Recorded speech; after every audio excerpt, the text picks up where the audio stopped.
Fins a mig matí no s'ha pogut restablir el trànsit ferroviari entre les Franqueses del Vallès i Granollers, una de les 3 línies de rodalies de Renfe que ha resultat afectades per les tempestes que hi ha hagut aquesta nit a tot Catalunya.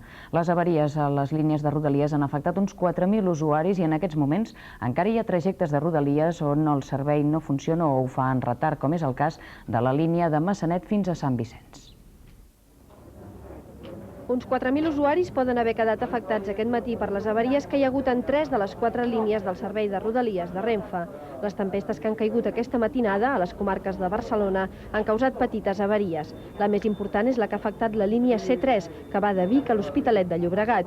Una avaria en la xarxa de subministrament ha impedit que des de primera hora del matí circulessin trens de Vic a Granollers.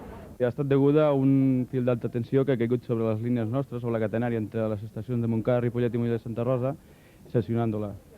I llavors ha sigut per això una mica que ha estat la línia tallada des de primera hora del matí fins a les 9:30 que s'ha restablert. El servei s'ha restablert ràpidament de Vic a les Franqueses del Vallès, però de les Franqueses a Granollers no han funcionat trens fins a 11:15 del matí i Renfe ha hagut de posar un servei d'autocars.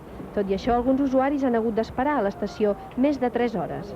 Els de taquilla no sabien dins de què passava, llavors ens han dit, bueno, me parece que tenéis que ir fins a Granollers Centre amb el tren. De Granollers Centre a les Franqueses us posaran un autocar i d'allà us posaran un tren cap a Vic. Això a les 7:35. I ara són les 10 del dematí i encara estem aquí esperant el tren cap a Vic. A la línia C1, que va de Massanet a l'aeroport del Prat pel Maresme, també hi ha hagut avaria. Els trens funcionaven des de l'Hospitalet de Llobregat a Blanes i Massanet, però el tram de línia de l'estació de Sants a l'aeroport s'ha hagut de fer fins a les 8 del matí amb trens llançadora.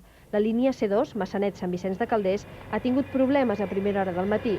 Problemes de senyalització a Vilanova i la Geltrú han fet que els trens només poguessin arribar fins a Sitges. Una altra avaria en aquesta línia, a Granollers, ha obligat els usuaris a canviar de tren per anar a Barcelona per la línia C1. A la C4, Manresa-Sant Vicenç de Calders, no hi ha hagut cap problema.